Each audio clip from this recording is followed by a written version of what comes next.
Welcome to topic number 17 in Richard James Mathematics Resources.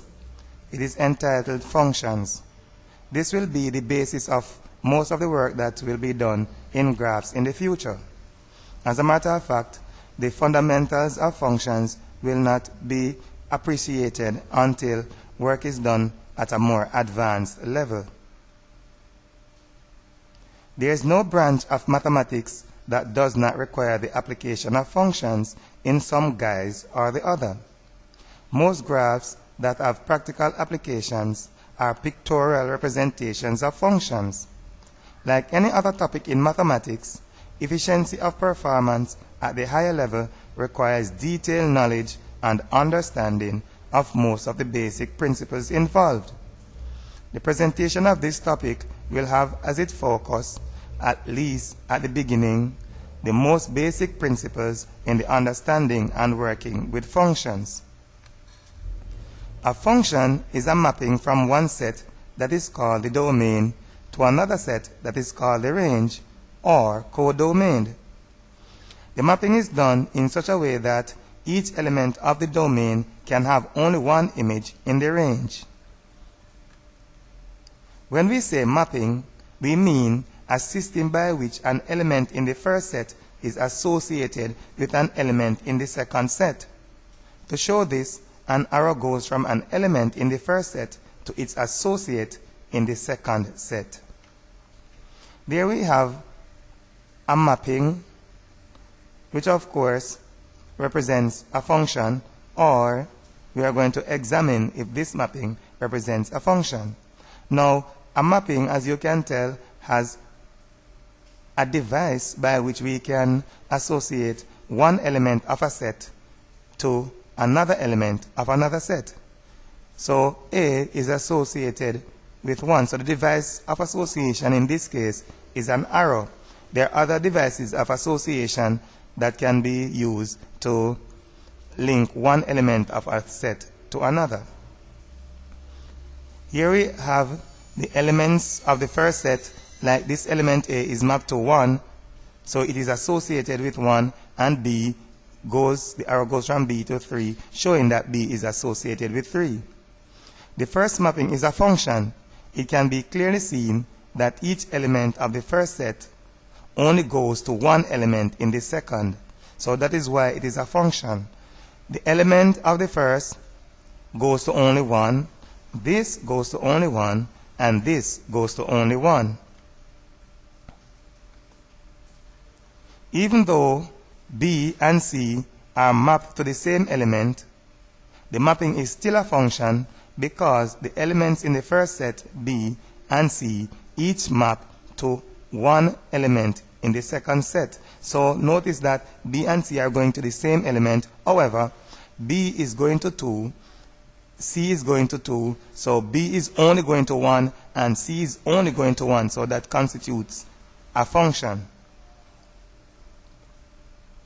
This is the one that violates the requirements of a function.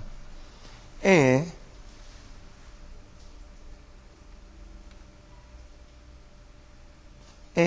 element in the first set is mapped to 2 elements, and those 2 elements are 1 and 2 in the second set. So here we have A going to more than one element. So because A is going to 1 and 2, we know that this is not a function.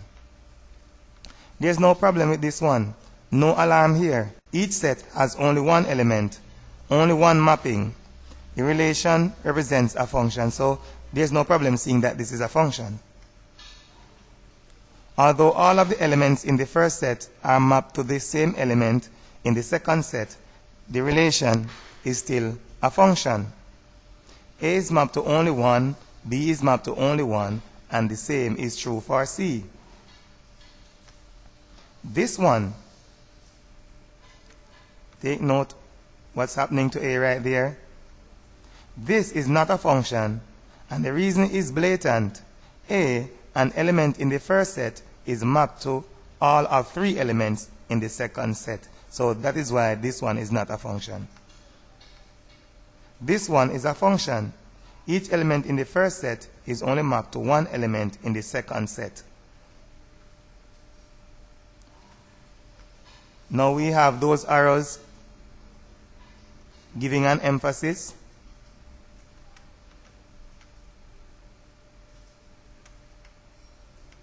Right, showing you that the element A is being mapped to more than one element. Therefore, this is not a function. A is mapped to 2 in the second set. The mapping, therefore, does not represent a function.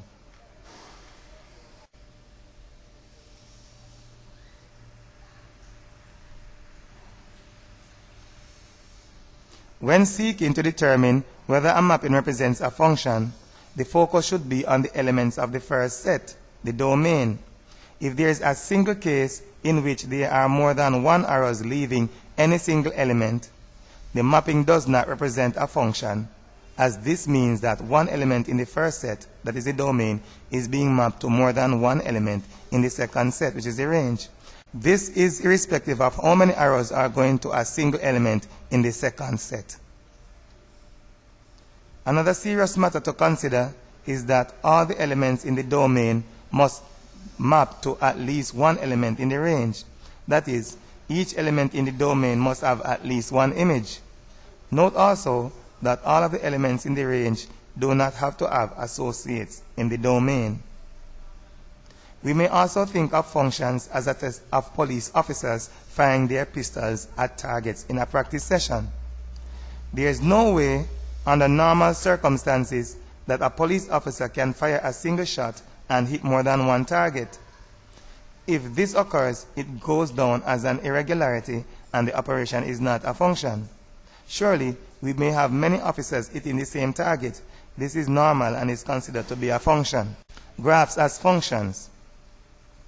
A graph represents a function if and only if a vertical line can cross it only once. This means that if a vertical line is placed anywhere on the graph, it will cross it only once. Now here we have a function. We have the axes, of course. This is your function represented by a graph here, and this continues and is continued over this side as another graph. In the following, a vertical line will be placed everywhere on the graph in order to see if there is any single place where the graph will be crossed more than once.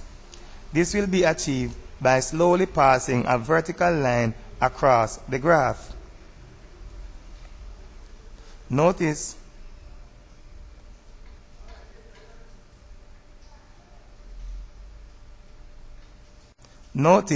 that this line crosses the graph only once, all the time. There we go, crossing it at only one point all the time. Good, at only one point. Notice also that when it gets to this point, it will cross this section only once, all the way across. So it leaves this point and crosses at this point, but it is only one point that it is being crossed at a single time. The graph has two parts. On the left of the vertical axis, the section of the graph is below the horizontal axis. On the right of the vertical axis, the section is above the horizontal axis. As the line passes the first section, it can be seen to cross it at all points. Only once. It loses contact with the first section before coming into contact with the second section.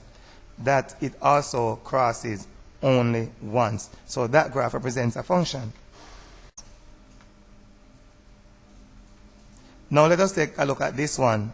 Notice what happens. Your graph is represented by this oval right here.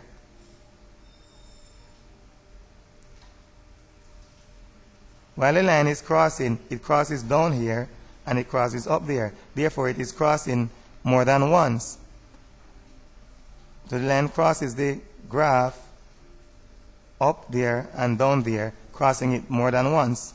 So this one is definitely not a function. As the line goes from left to right, it can be seen to cross the graph at 2 points. This one, only one place all the time, only one place, all the way across. In this case, the graph, the slant line, is crossed by the vertical line only at one point at a time, as it goes from left to right. The straight line graph is therefore a function. Take a look at this one. There, it crosses it once. It crosses it once all the way across. You can see that it will cross this graph no matter where you place that line. It will cross the graph only once.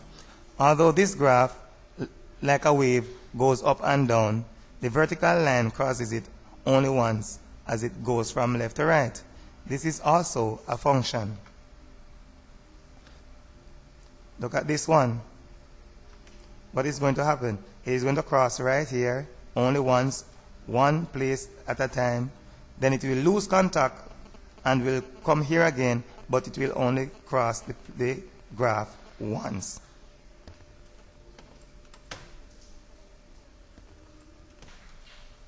There we go. The line goes straight across, crossing the graph only once, and as it comes over this side, it crosses the graph only once. The vertical line goes across one section, then crosses the other. There is no time when the vertical line is in contact with both sections at the same time. The line therefore crosses the graph at only one point at a time, and the graph represents a function. Take a look at this one. This one is in a V shape, but it will cross here just once, and it comes all the way, crossing once and crossing once over there again. So the vertical line can be seen to be in contact with the V-shaped graph in only one point as it crosses from left to right. This graph also represents a function. It is true for this one also, all the way up, only crossing once. This graph also represents a function as the vertical line is in contact with only one point on it at any instant while passing from left to right. What about this one? Contact right there, two places at a time. So it is in contact there and down here.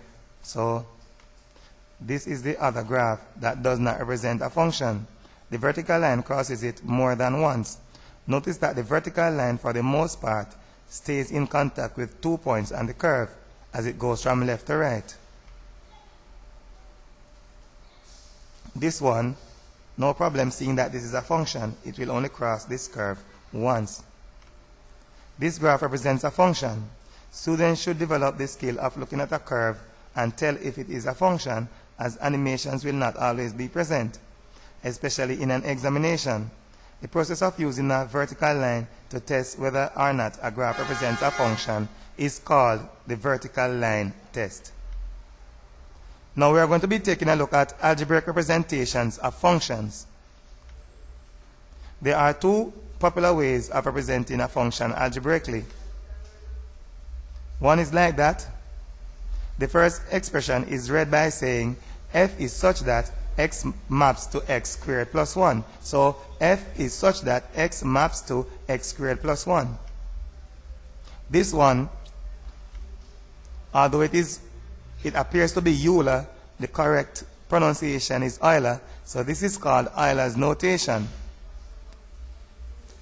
Euler is a famous mathematician who worked in many different branches of the subject. And how is it read?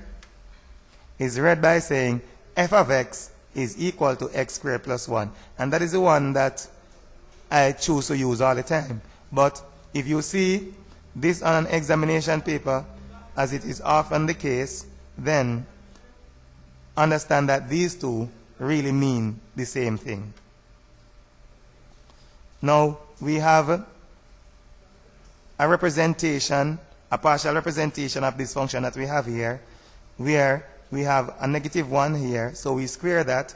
Square negative 1, we get 1, plus 1, we get 2. So x squared, so whatever the value of x is, we square it and add 1 to it. So we have 2 squared, which is 4, plus 1 is equal to 5. So x squared plus 1. The function given above can be partially represented by the mapping on the left, in which each element in the range can be found by squaring the corresponding element in the domain and adding 1 to the result. Negative 1 and positive 1 will give the same result and are therefore mapped to the same element. And remember that when we did mapping as functions just now, a situation like this was classified as a function because although these two are mapping to this one, this is only mapped to 1 and this is only mapped to 1. Without necessarily representing a function by a mapping, it can be shown to operate on numbers. Consider the following functions.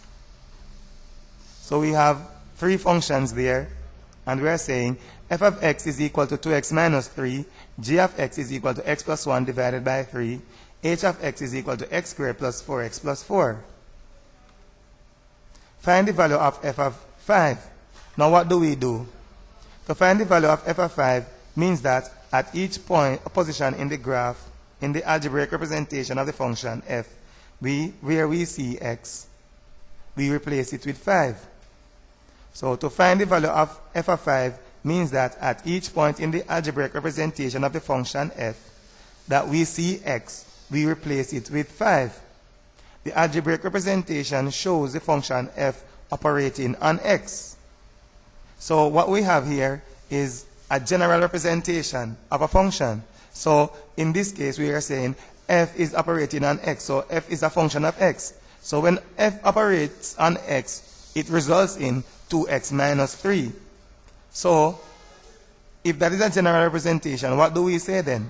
If we are going to cause the function f to operate on 5, as we have it right here, f of 5, then what do? We replace x with 5. The algebraic representation shows the function f operating on x. Anything that is done to x, we now do it to 5 in order that the function may now operate on 5. So we need it to operate on 5. So let's put our function. That is our function. How do we get it to operate on 5? So if we say f of x is 2x minus 3, so what? F of 5, 2 5s minus 3.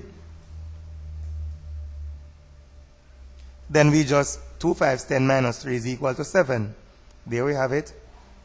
Finally, f of 5 is equal to 7. Find the value of g of negative 4. G of x is this function. So what do? In the function g, where we see x, we replace it with negative 4. So there is our g. So we are going to write g of negative 4 is equal to negative 4 plus 1 over 3. So anywhere we see x, we replace that with negative 4. So g of negative 4 is equal to negative 4 plus 1 to be divided by 3.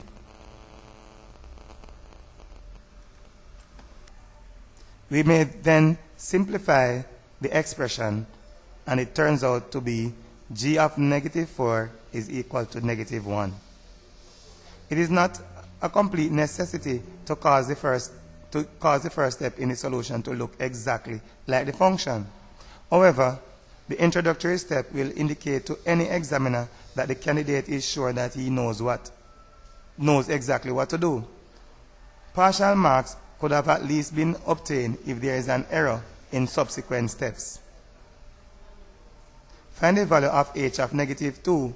So we are going to look at the function h, right? So where we see, take a look at the function h, and where we see x, we replace that with negative 2. So we are going to write h of negative 2 is equal to negative 2 squared plus 4 times negative 2 plus 4. When we simplify, that's what we get. Of course, when we square negative, we are going to get a positive. So positive 4. 4 times negative 2 is negative 8 plus 4, and that is equal to 0. Do not forget your directed numbers. Find the value of f of 0.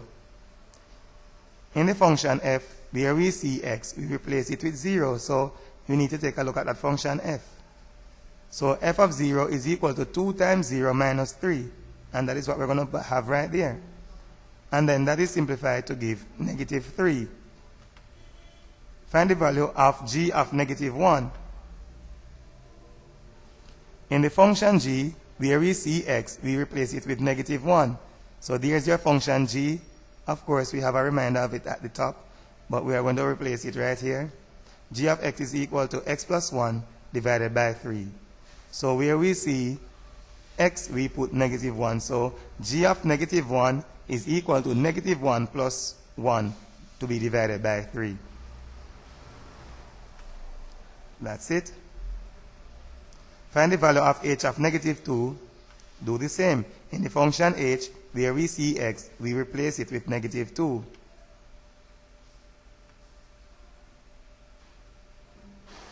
To evaluate a function for a particular number, treat the function as a template in which we insert the number in the place of x. Bear this in mind as we move on to the composition of functions. The composition of functions. The composition of functions f and g is symbolized like this. FOG. This is a symbol which is not really an O. So it is symbolized like this or like this. You quite likely will see this one or this one. This one is hardly ever used anymore. It is the function that results when f operates on g. And remember, we have the function operating on a number. So if the function is operating on a number, the function can operate on a number, there's no doubt that it can operate on another function. G. Find the value of f of g. In the function f, where we see x, we replace it with g. So just like if we are saying f of 4, we put the function f and then substitute 4 into it. If we are saying f of g, we put the function f, then we substitute the function g into it. Right. So f of g is equal to 2g minus 3. So what do we do with this 2g? We are going to insert in this position the algebraic representation of the function g. So what is that? X plus 1 over 3. So we're going to have 2 to be multiplied by x plus 1 over 3. Here it is. So 2x plus 1 over 3 minus 3. And of course, our first simplification is done by making this 3 into a fraction. Generally, when we are going to add fractions and whole numbers, we can convert the whole number to a fraction by multiplying the whole number by the denominator of the fraction and putting it over the denominator of the fraction. So what do? We are going to take this 3, multiply by 3, so 3 3 is 9, and we put that over 3. That is what we have right there. That is done in order that the fractions will have the same denominator.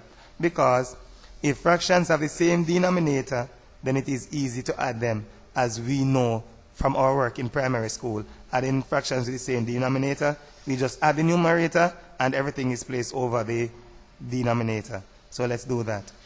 So in that event, we will have 2x, then we have a positive 2 here and a minus 9. 2 minus 9 is negative 7, so we are going to have 2x minus 7 over 3. It's that easy when the denominators are the same. The 2 is multiplied inside the bracket. The 3, being a whole number, is multiplied by the denominator of the fraction, and the result is placed over the denominator of the fraction. This is so that the fraction will have the same denominator, making adding and subtraction easy. When fractions have the same denominator, just add the numerators.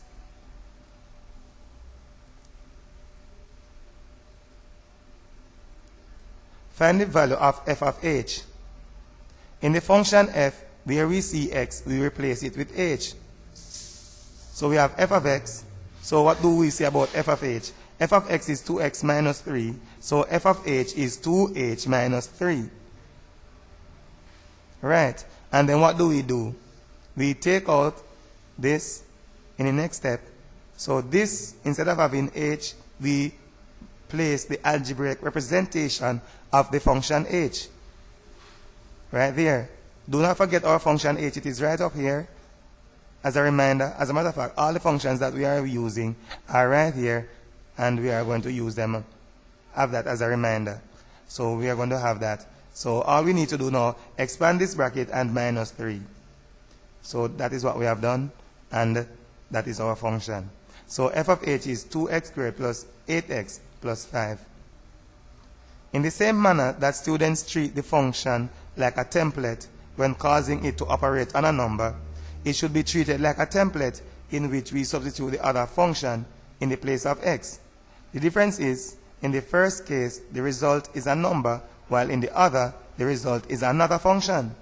Students should consider the first step, which is inserting into the template, as being essential because a previous CXC report stated that students insert on numerous occasions the wrong function into the other. So take note of how the composition of function is done and ensure that the order is correct, because reversing the order is a mistake that students make.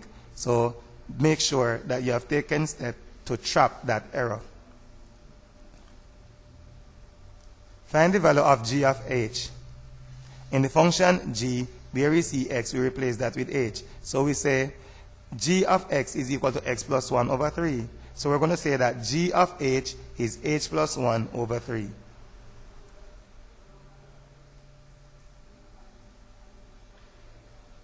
Then we are going to place the algebraic representation of the function h right here. So we have h, and don't forget it's right there, x squared plus 4x plus 4 plus 1 over 3. So that is our g of h. Find the value of g of f. In the function g, where we see x, we replace it with f. So g of x is equal to x plus 1 over 3. So what do we say? G of f is f plus 1 over 3. Of course, then we are going to replace this f by the algebraic representation of the function f. So we have g of f is equal to 2x minus 2 over 3. Consider the previous composition of functions. Examination of f of g and g of f will reveal that the two composite functions are not equal. So we will realize, let us take a look at them. There we have them. F of g is equal to 2x minus 7 over 3, and g of f is equal to 2x minus 2 over 3. We have two different functions. What do we conclude then? When multiplying two numbers, say 3 and 4, the order does not matter. We do not get a different answer if the 4 goes first from the one that we would get if the 3 goes first. This is not the same when composing functions, since f of g is not equal to g of f in every single case. So because that is not the case, we say that the composition of function is not commutative. Now there may be cases in which the composition of a function, if we reverse that, we will get the same answer. So let us look at that. There are cases in which when functions are composed, the result is the same irrespective of the order in which they were composed. When the functions are inverse of each other, the order does not matter. However, this is not sufficient to make the composition of functions commutative, as the result will have to be true in every single case. So for commutativity, the law is to be applied in every single case. So if there are cases in which the reverse is not true, then we cannot say that the operation is commutative. However, like addition and multiplication, those are commutative. It will be of great benefit to remember that the composition of function is not commutative. So let us look at the inverse of functions. The inverse of a function is its complete reverse. That means we are going to reverse it in every single way. To find the inverse of a function, reverse each of the arithmetic processes in the function and perform them in the reverse order. So let's see what's happening now. Notice what is happening first. First, we are multiplying by 5. So that is the first one. Secondly, we are adding 8. That is the second one. Then, we are dividing by 2. So that is our third one. So what do we do then? Start by reversing the last operation. So the last will go first. So we need to say this is divide by 2, it comes last. What is the opposite of divide by 2? Multiply by 2. That's the one that we are going to take first. So we take this last one first. Divide by 2. What does that change to? Multiply by 2. We take the second one, or the second to last one, it does not matter, because we only have 3 operations. So we take this one, and it goes there. Add 8. What is the opposite of adding 8? Subtract 8. What about multiply by 5? So the first one is the last to be reversed. So we are going to take this one that was first, and it's the last operation that we are taking.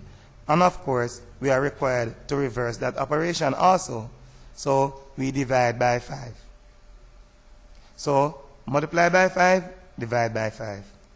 According to the list that we have from A to C, the inverse function is required to be formed by first multiplying x by 2. What do we do next? Subtract 8. Then we divide the result by 5. For simple functions like the one represented, students are required to look at them and be able to write down the answers. There we go. So this one, multiply by 2. Remember now, the function is operating on x. So anything we have to do it to x. So if it is multiplied by 2, we multiply x by 2, so we say 2x. Then we subtract 8 from the result. Then we divide by 5. Now, this is an instruction given here that we should be able to look at the following list of functions and be able to write down the inverses. So we should be able to do that by the time we are through with the next slide. So by the time you are through with the next slide, you should be able to work it out to determine if your answers are correct. But I'm sure that there are some of the students who will do them and you would be sure that they are right. However, if you are lacking in confidence in any single way, then you may want to use transposition of formulae to help you determine if your answer was correct in the first place.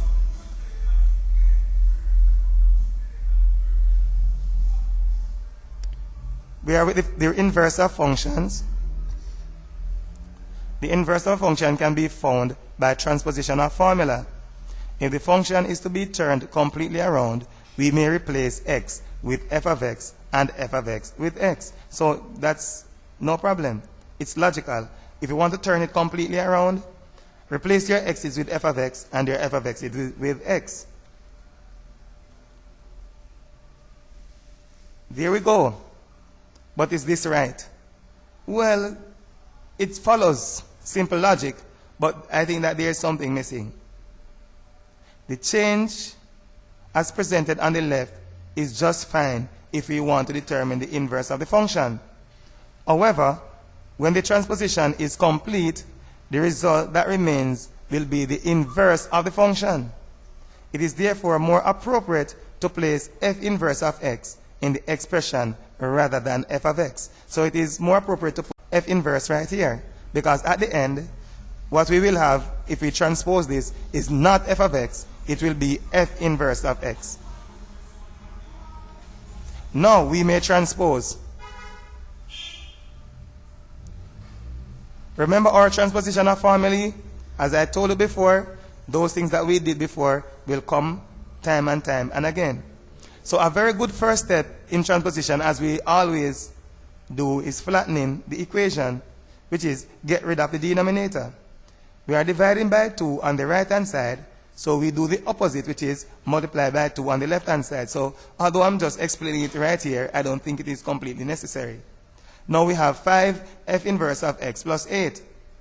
So we have that plus 8, so what do? We subtract 8 from the other side. So we have 2x minus 8 on that side. All that is left on this side is 5.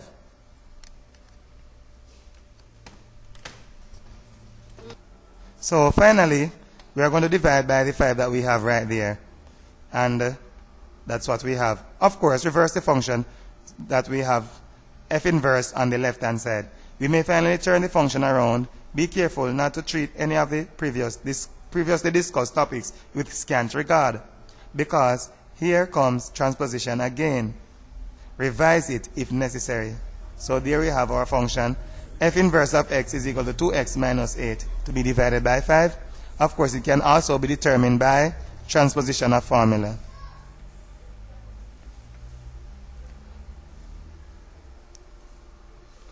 Remember, we were transposing the function in order to determine f inverse. But what do we know? We are using this all the time, which is somewhat cumbersome. So it might be too cumbersome during a process, and that is why most teachers recommend that instead of replacing x with f of x, you replace x with y and then f of x with x. However, I hope that you understand the real reason for doing this. So perform the transposition process as usual. The 2 is multiplied on the right hand side. So transpose it as usual, multiply by 2 on the right hand side, then subtract 8 again, and then do the same thing, divide by 5. And there you have it. So instead of writing the reverse of this expression by saying y is equal to 2x minus 8 over 5, your real intention was to determine the inverse of the function. So let's do that. Write f inverse, and that's all there is to it. It is only because of the weight of using the inverse function throughout the process why it is replaced with y. Find the inverse of the following function that is not quite easily manipulated mentally. Functions of this nature are usually manipulated by transposition. So this one is not one of those that you can look at immediately and be able to determine its inverse. However, I have developed a device on my own to show students how to write down the inverse of a function like this one, just in case you get one like this on an examination. Let us not go into the matrix method immediately. Let us use the method of transposition. So first, our intention is to exchange the x's with f inverse x and the f of x with x. But that is going to be cumbersome in the entire arithmetic process. So let us replace x with y and f of x with x. Let us go straight ahead and transpose in order that we may make y the subject of the formula. Now, we can flatten the equation by multiplying by 2y plus 4 on the left-hand side. So let us do that immediately. And we do not need to include bracket because we are sure that this x is going to be multiplied by 2y, then x is going to be multiplied by 4. And as previously discussed in transposition of formulae, we are going to put the like terms together. More appropriately, the terms that contain y, which is our proposed subject. So let us put y's together. Then use the same process that we have used before. Factorize and then dividing by the factor 5 minus 2x on the left-hand side. So that is our inverse function, and we may reverse the expression in order that f inverse of x is made the subject of the formula. Do not forget that this y that we have here is really a symbol that is in the place of f inverse of x. So here we have our function, f inverse of x.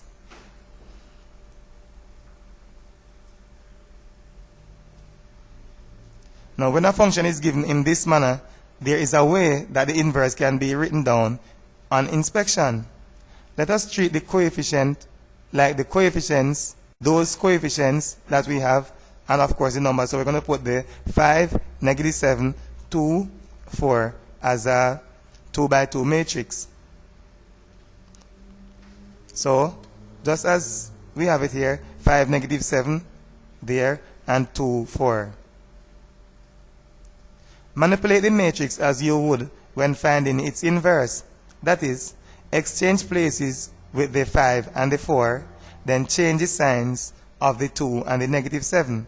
This is done in more detail in the volume on vectors and matrices. So if this single example is not enough for you to understand the inverse of matrix method of determining the inverse of a function, then consulting the information that we have on that topic, vectors and matrices, especially matrices, should give us an idea or to give us an example in more detail.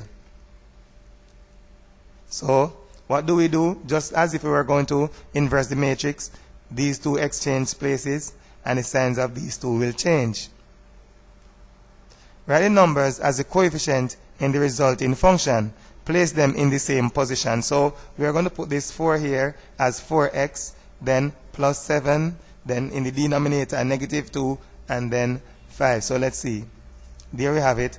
This 4 goes there, 7 there, negative 2 is placed right there, and the 5 goes right there. So f inverse of x can be determined just by inspection, just as we have done before. Now this is a method that you will not see in any textbook, and it was only developed while experimenting with the inverse of functions. We will most likely never see this method in a mathematics textbook or any mathematics material. I developed this one, and it is called inverse of matrix method. The negative term is placed at the back in the denominator. We do not usually write negatives in front unless we have to.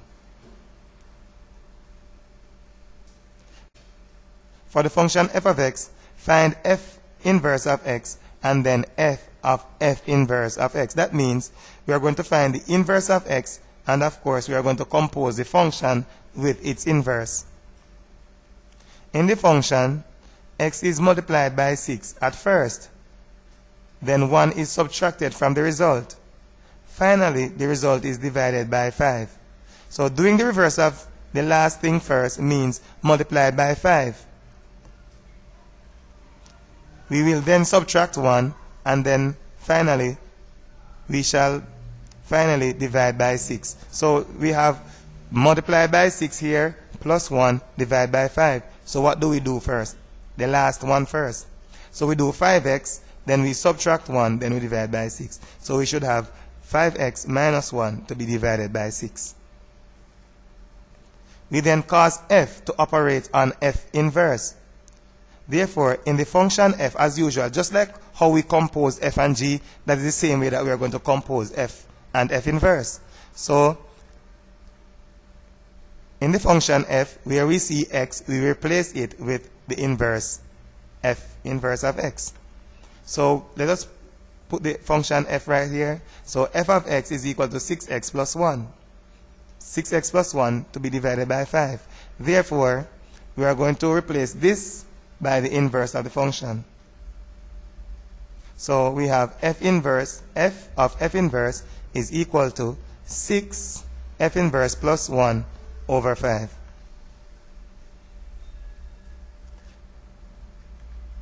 After this is done, we usually replace this representation, this symbolic representation of the inverse of f of x by the algebraic representation. So that is what we are going to have in this step. And of course, we are going to simplify this. No problem seeing that immediately this 6 will cancel with this one. Do not forget that this 6, being a whole number, is actually a fraction 6 over 1. So this 6 is going to cancel with this one, and we will have 5x minus 1 plus 1. So the 6 in front of the bracket will cancel with the denominator of the function that is inside of the bracket, and that is our result. What happens next? We have a negative 1 here plus 1, that is 0. So the result is 5x to be divided by x.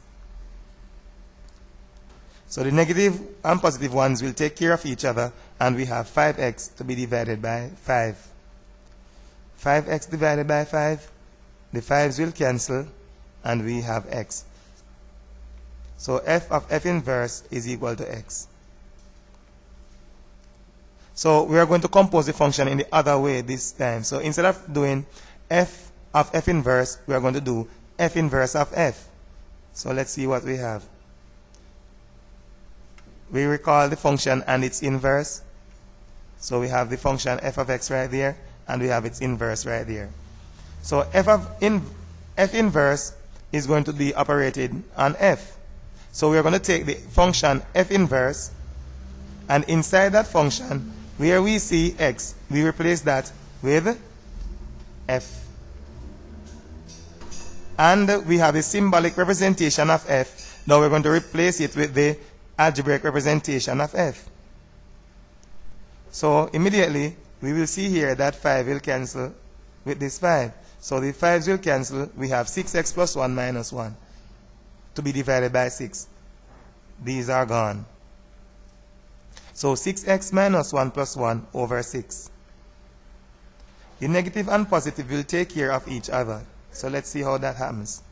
Minus 1 plus 1 is equal to 0. And we have it right there. 6x to be divided by 6, in which event the 6's will cancel and the answer is x. The result is the same in both cases.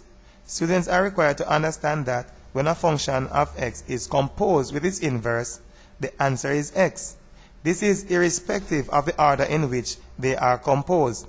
The result will prove to be of benefit in future work with functions. The following theorem states that the inverse of a composite function is equal to the composition of the inverses of the two functions with the order reversed. So that seems like too much of a mouthful, but let's look at the algebraic representation and see what it means. It means that if we have a composite function f of g and we are finding its inverse, that is equal to composing the two inverses. So we're going to compose g inverse with f inverse. And notice that these order are changed. The order right here is changed. Why is the order changed? Remember, when we were finding the inverse of a function from the basic principle, we took the operations, reversed the operations, and reversed the order. So here we have f and g are our two operations. So we are going to reverse f, which is f inverse. We are going to reverse g, which is g inverse. And of course, we are going to perform them in the reverse order. That is why g inverse goes before f inverse. And of course, that can also be proven. The proof is based on the recent principle that states that the composition of functions of x and its inverse results in the answer x. So if we compose a function and its inverse, the answer is x. This is also true for composite functions. So let's see what that means. That means if we have f of g here and we compose it with the inverse of f of g, we are still going to get x. Just like if we have any function and we compose it with its inverse, the answer is x, as we have shown before. The brackets that do not have inverse sign may be removed. So this bracket here does not contain any inverse sign, so it may be removed. So we may write that. Now, according to the theorem, the left-hand side contains f of g inverse alone. Therefore, here we expect to have f of g alone on the left-hand side. We therefore need to get rid of this f and this g. How do we do that? Well, by its appearance, some student might say transpose and divide by f. Well, if we were really multiplying by f, we could divide by f. But we are not multiplying by f. When we see f of g in that manner, it means that we are composing f and g. So we are in a totally different world from merely multiplying and dividing. Therefore, what do we do here? We are going to apply the inverse of f on this left-hand side in order to get rid of that f. And do not forget that we have to apply the inverse of f on the other side. Early in transposition of formulae, we discussed that anything that we do to the left-hand side, we also need to do that to the right-hand side. So we get rid of f by composing it with its inverse. To balance the equation, we do the same on the other side. So that's what we have done. Now the next step shows that there's no f on the left-hand side. Now we need to get rid of this g.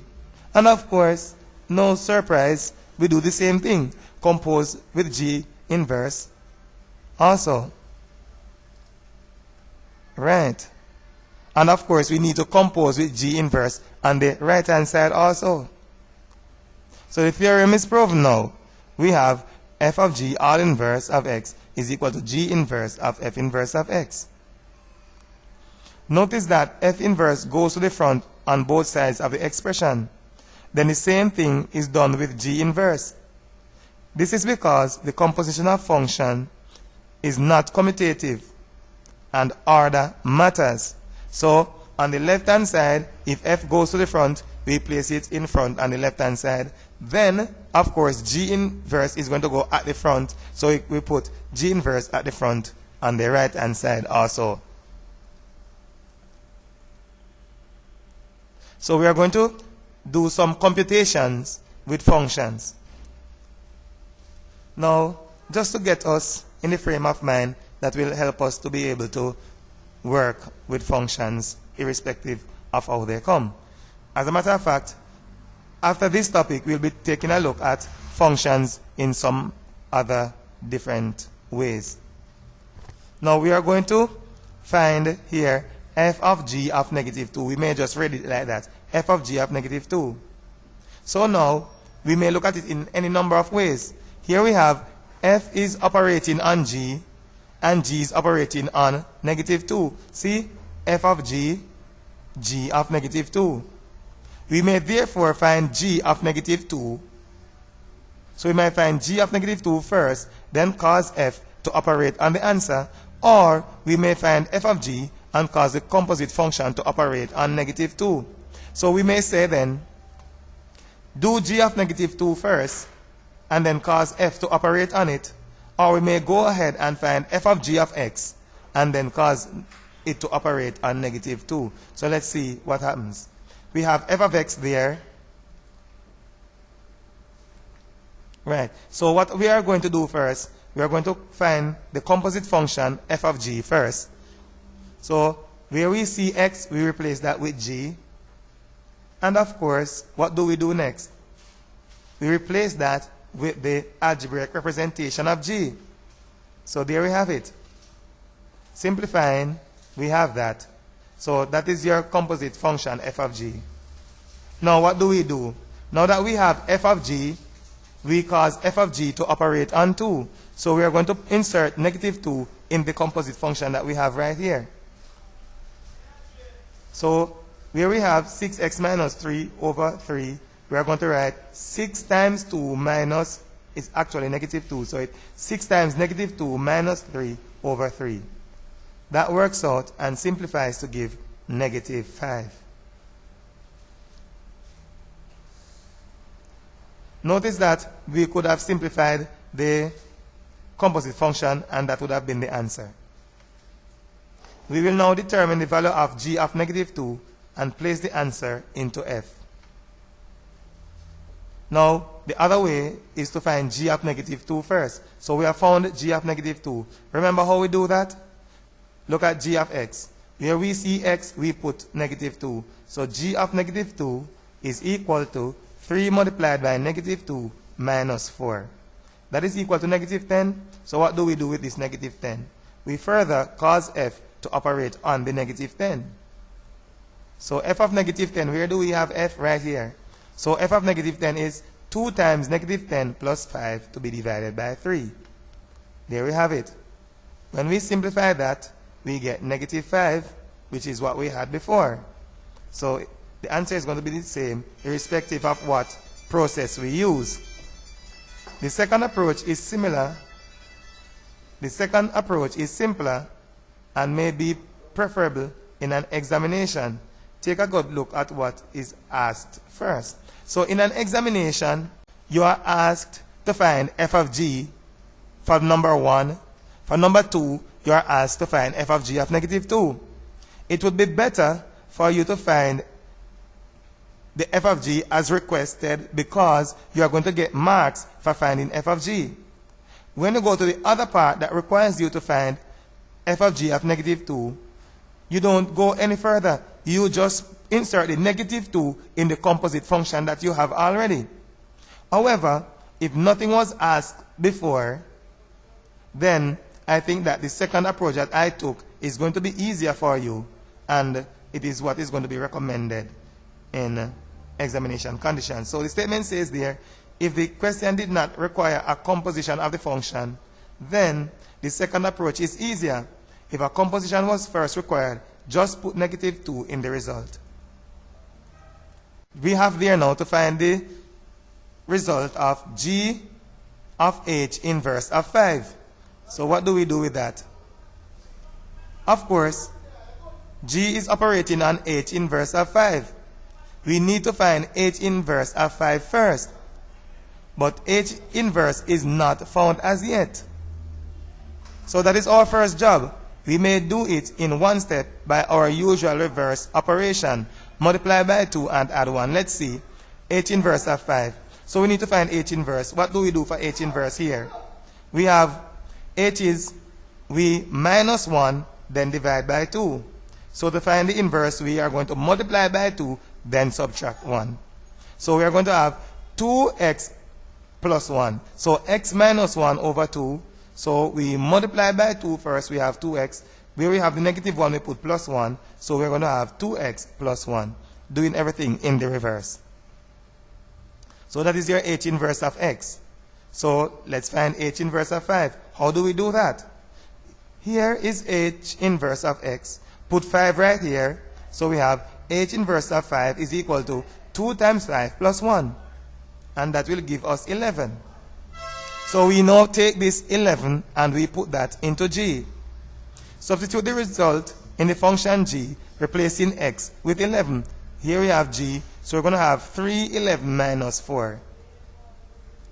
There we have it, 3 multiplied by 11 minus 4, and that is equal to 29.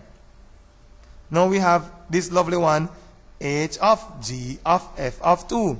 What do we do? That sounds good.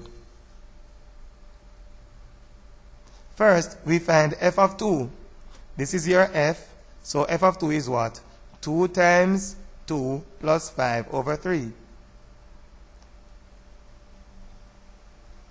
So we are going to find f of 2 first, then we are going to put that result into g, then we find g of that result and put the result into h.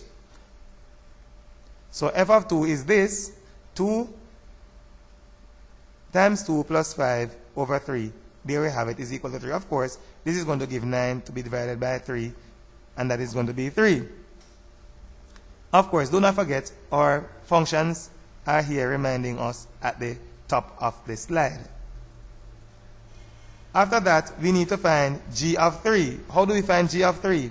We put 3 into g by saying what? G of x is 3x minus 4. So, g of 3 is 3 times 3 minus 4. So, here we have it, 3 times 3 minus 4. So, that is equal to 5. The result will then go into the function g. So, we're going to cause this result, as a matter of fact, this last result that we have here will be substituted into h. So f operating on 2, the result goes into g right here. Then the final result will go into h. So h of 5 is equal to 5 minus 1 over 2. And that will turn out to be 2. Well, it's after going through this process to discover that h of g of f of 2 is equal to 2. It would have taken some amount of work to find the composite function h of g of f, then substitute 2 into it. Since it was not a requirement of the problem, the much simpler method as outlined above was used. Find G inverse of F inverse of 1. Now, this is quite familiar, is it? Well, it should be. From the theorem, f of g all inverse is equal to g inverse f inverse. Therefore, what we have here, g inverse of f inverse, is actually f of g all inverse. So this is f of g all inverse. If we have the composite function f of g, we may simply find its inverse and insert 1 into it. We have calculated f of g in a previous number. So do not forget that we can apply some other principle that we have learned somewhere else to this particular problem. Now, what is that principle? F of g all inverse is equal to g inverse of f inverse. Now, it probably would be 6 of one, half dozen of the other, if we did not work f of g before. It may be that you'd want to find g inverse, then find f inverse, and then you'd want to put 1 into f inverse and then put the result into g inverse. Might be the same in terms of the amount of work that you would do for finding f of g, then finding the inverse and putting 1 into it. However, f of g was found already, so you may just snap your finger. Remember that f of g of x is 2x minus 1. So you can find the inverse of this, since x multiplied by 2 minus 1. So how do we inverse that? We are going to add 1, then divide by 2. So write down the inverse by inspection. Multiply by 2 minus 1 plus 1 divided by 2. So you're going to have x plus 1 divided by 2. So that is your inverse. So now, remember that f of g all inverse is g inverse of f inverse. Good? F of g all inverse is g inverse of f inverse. So what do we do then?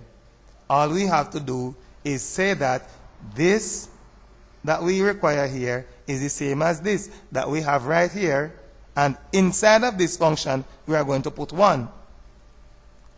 So we are going to put that 1 plus 1 over 2, and that is equal to 1. Well, here we go again. Start off with 1, end with 1 after we have gone through all of this trouble. But it was worth it. We are going to find h of f all inverse of 6. First, find the composite function h of f.